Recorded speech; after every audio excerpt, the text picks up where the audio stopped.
Folks,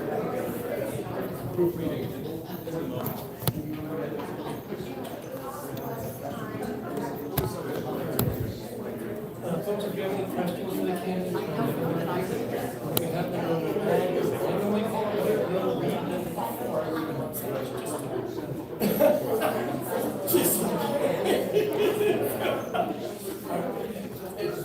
You know, waters? Yes, thank you. All right, we're gonna cut one more. Okay. All right.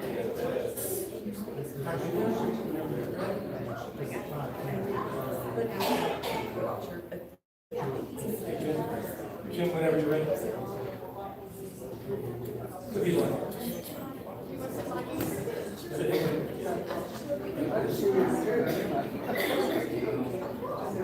He's gonna sit in the front.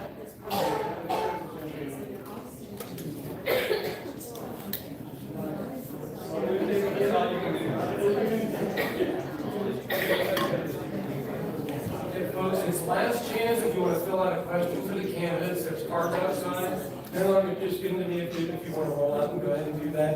And we'll get started in just a second.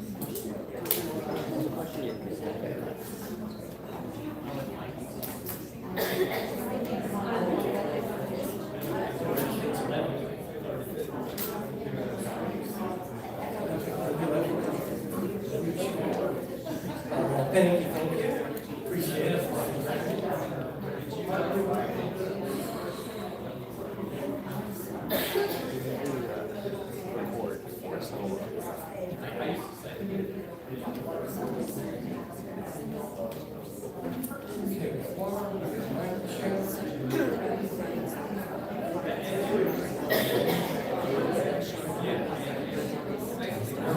Good out there. Help us out.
Testing.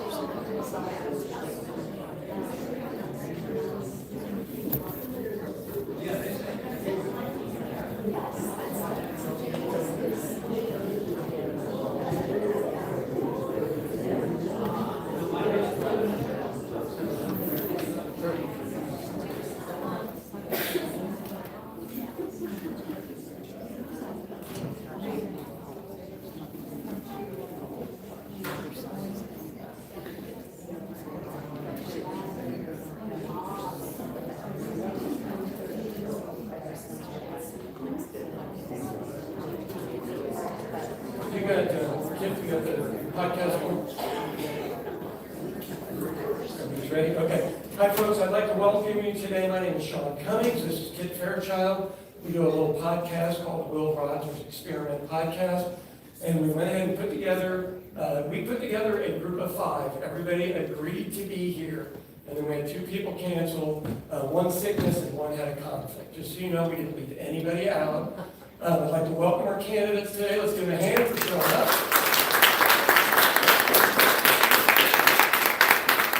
I believe the proper term for this is a rapid round debate. So everybody gets 2 minutes to do introductions. 2 minutes to answer questions, 2 minutes to close.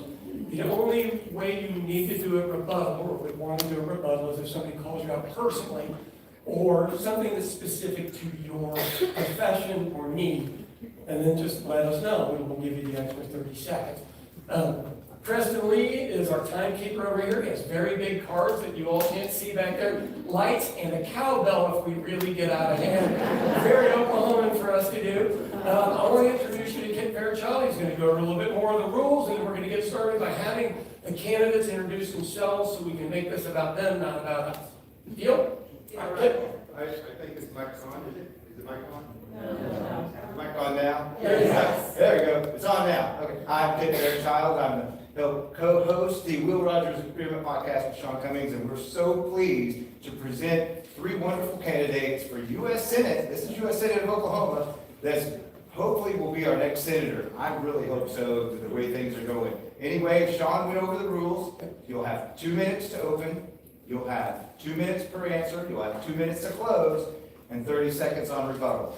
And we're gonna give you questions from the audience. That's how we're gonna handle it. So I think we're gonna get started. Ready to go? Okay, Dr. Yen, if you'd like to go and start with the introductions, you have 2 minutes, sir. Thank you, Sean. Thank you, Kit. Yes, I am Irvin Yen, and I hate being up there. Just make sure they can see you on here. Oh, that's where you get most views. Yeah. Yeah, I'm Irvin Yen. I lived in Oklahoma City since I was 4 years old. And yes, I am a doctor. It does say that up there, doesn't it? And, you know, I was going to start. It's interesting that it used to be, frequently when people would meet me, they would go, wow, you speak really good English. Oh. That happened a long time. Okay. So, yeah, people are more open. But it's interesting because English is my second language. But I only speak English. Because I lost all my Chinese. I was born in Thailand, moved here when I was 4 years old. And so, lost all my Chinese. Well, I do know some Chinese, but you probably know them too. Egg roll, pot sticker, yeah. So, I'm a doctor, and my team tells me that, I should talk about intelligence, experience, and integrity, okay?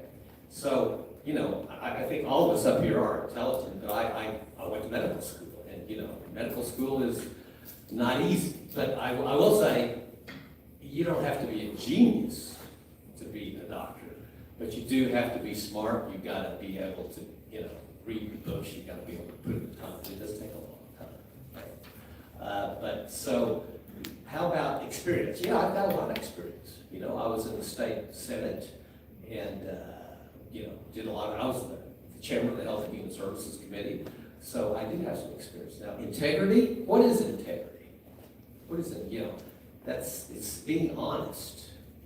It's being ethical. It's being moral. And it's doing the right thing. And if you look at my record, I did the right thing, even though sometimes it would jeopardize my political status. Does that mean I'm done? Yeah. Thank you.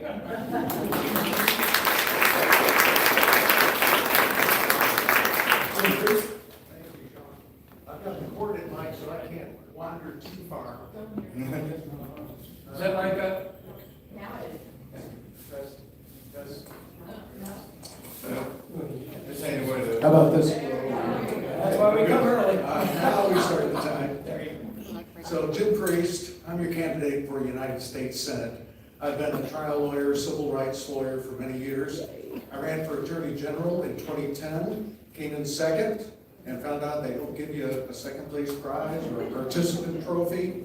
You just have to go pick up your campaign signs. And I did, and that was a pivotal point in my life. I shifted into the nonprofit world, where I led 3 different nonprofit organizations. And all of that experience combined really helped me to understand not only the head part, but the heart part. And I think that's part of the problem that we have in Washington right now. We have people that are reacting, they're acting in fear, out of fear of the current administration. They're not thinking clearly, and they're certainly not thinking and acting on behalf of the people. The preamble to the Constitution starts out, "We the people," and that's what government needs to start doing. And as Democrats, we need to be not just the no people, we don't like what's going on. We need to be the yes people. This is the vision that we have for America. Now, neither Troy nor I have served in government. Dr. Young was a Republican when he was a senator, and he has that experience. But what we want is a senator with real-world experience, who is a problem solver, who will focus on the problems America is facing. And so I'll talk a little bit more through the comments and questions about my fair deal. Focusing on family finances, giving access to essential resources, inspiring confidence in our government through accountability and transparency, and restoring our reputation in the international community. Look forward to answering your questions. Thank you.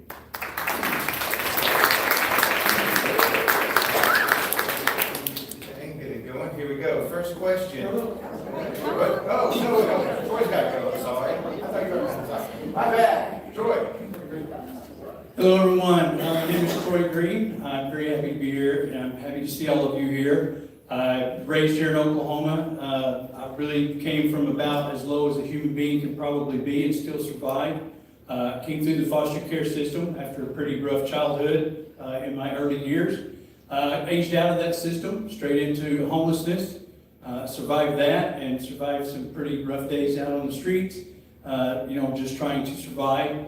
And made my way into law enforcement, which was my way to the thing that I wanted to do to be successful. I thought, if I survive this mess, I'm going to be a police officer and clean all of this up and help all the people that weren't getting the help around me as I grew up. So did that for a dozen years or so, and I got into martial arts real young. It's probably the thing that saved my life and kept me out of prison. So I opened a martial arts school in 1992, which we still operate today. And through that, I've lived in a very small world, in a small bubble, just dealing with folks like me and trying to be everything that I needed as I was growing up for other kids and young adults.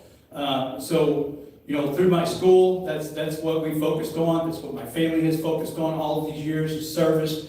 My wife is been a nurse for over 20 years. I'll be getting into that later. But I'm here for all the people that didn't make it, all the people that I've shared space with over the years in youth shelters and foster homes who committed suicide or went to prison or OD'd. And again, I'm here to represent the people at the bottom who have been waiting for crumbs to fall from the top for too damn long. And I'm here to try and help change that. Thank you so much. I look forward to your questions.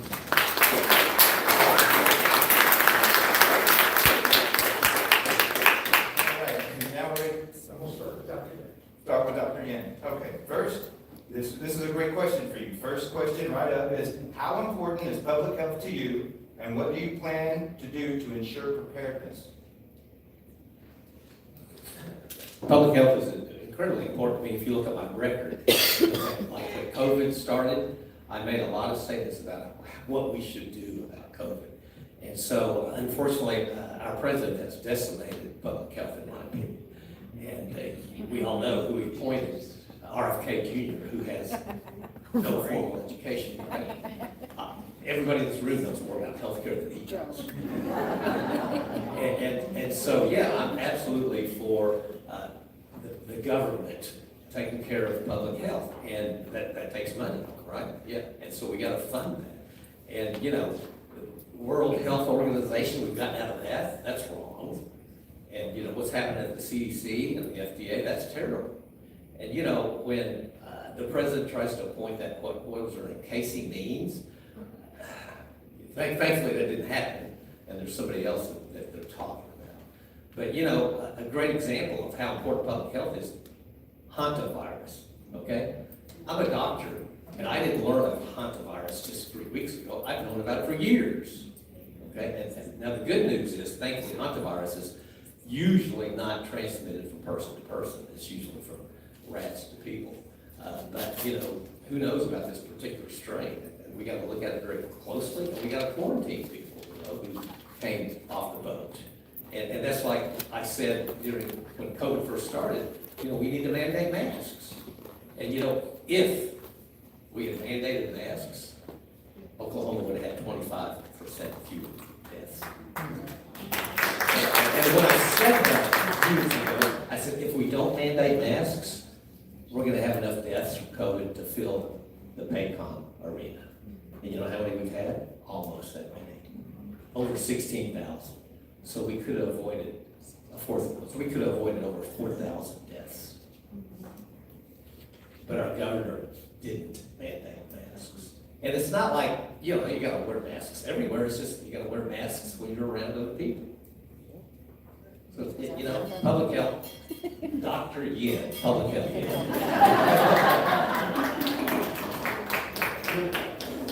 Thanks for the question. Yep. Yes. Do you need me to read the question again? No, I got it. So public health is of great concern to me, both personally and as a public policy issue. I've been a type 1 diabetic since I was 18. And it's a feeling, when you need health care and you can't get it, it's a feeling akin to almost drowning. You may have had that situation, you got pushed under at the pool and some big guy was holding you down and you're gasping for breath. If you can't get the health care you need, that's what it feels like. I had an experience recently where my insulin pump didn't work right, and I was waiting and waiting for it to get back. My wife went through cancer several years ago, and I got an up-close look at what the importance of healthcare is. And my mother-in-law went through dementia and Alzheimer's recently. And so healthcare is a human right, and we've got to stop treating it like an option for the wealthy. It needs to be universally accessible, and it can be paid for in ways that make the most sense. So prioritize healthcare. It's the foundation for everything else that we do. If we don't have our health, we don't have our life, we're not going to be able to solve the other problems that present themselves.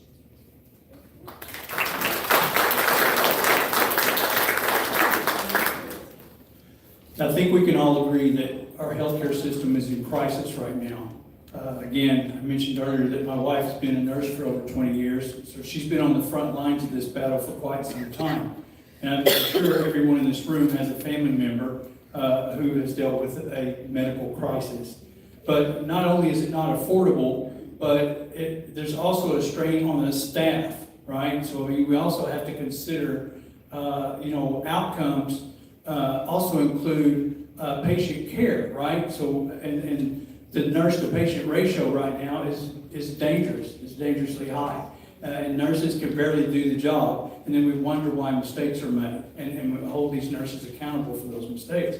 So there's so many different things that need to be looked at here. I agree that we need a universal system. Healthcare is a right, and people shouldn't be having to file bankruptcy and having their credits ruined because they got sick one time. I think we're all just one illness away from disaster, most of us are, and it's just something that we really need to work hard to change. We're way overdue in getting a better system. And I think that we need private equity firms buying up these clinics that are going under. I don't think medicine should have ever been for profit. And so that's another thing that we've got to get rid of. So it's at the top of my list, and I can't wait to get in there and tackle it. Thank you.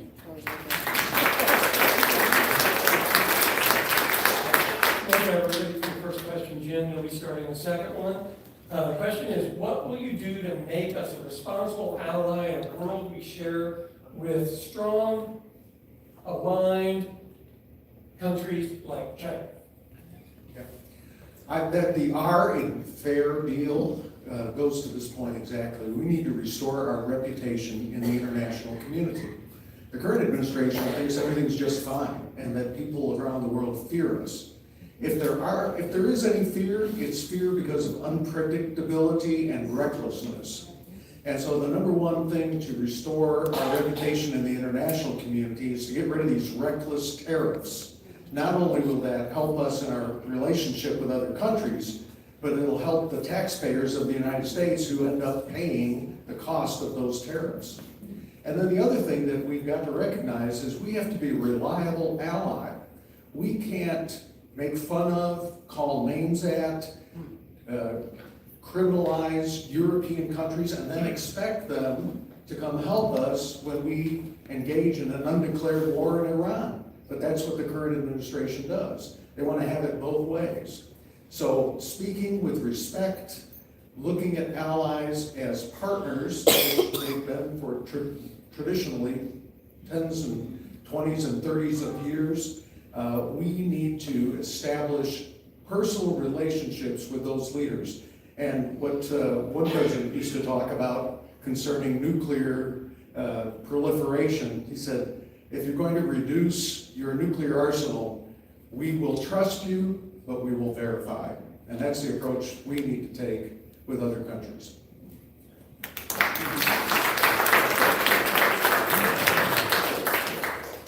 I think Jim saw my notes. Still on my words. So, our allies are extremely important to us. Again, it helps ensure that our troops aren't out here fighting our battles alone, right? We need support and we need these allies. But these partnerships also shouldn't mean a blank check, right? We need checks and balances. We need to go behind and make sure that the deals that are being made are actually good for us, that they actually help us down the road. I think that we've spent so much time trying to build things that help our alliances that we're missing some of the things here at home. National security isn't always overseas. If our workforce is weak, that hurts our national security as well. So there are just certain elements of this that we really need to look at that can strengthen us from the inside out. But yes, we definitely need those alliances. We just need to make sure that they are set the right way, and that it's not just a blank check. There's got to be some kind of accountability there. So thank you.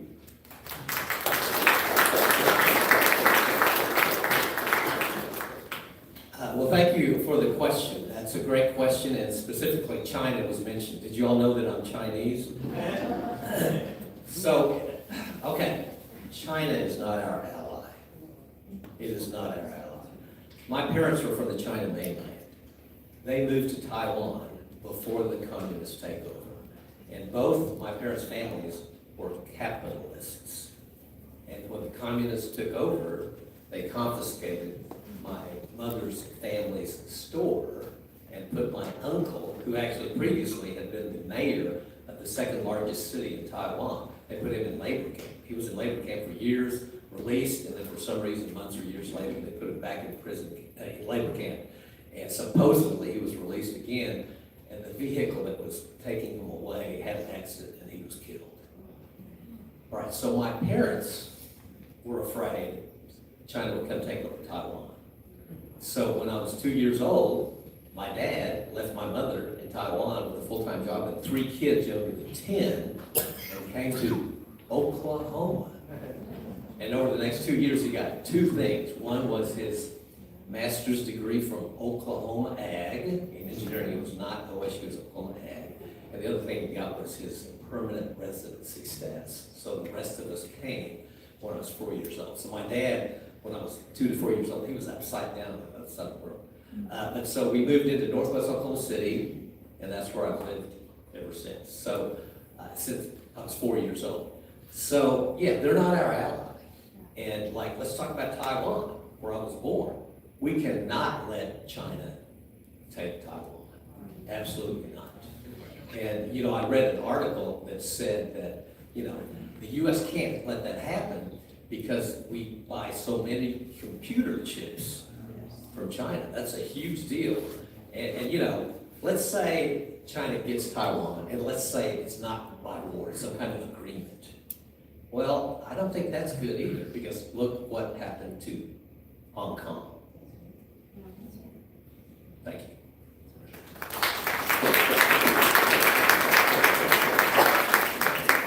All right, Troy, you're up on this one. This is a statement somebody wrote that I'm turning into a question, so I didn't manipulate it. We may not be able to bring back manufacturing after World War II, but could we bring back some politics? So changing a line here. So would you agree with ending stock buybacks. Would you agree with raising a cap on Social Security contributions? Would you agree with reinstating a form of the fairness doctrine? What was the last one? The fairness doctrine, where television gets equal time. Yes, yes, and yes, and all of that.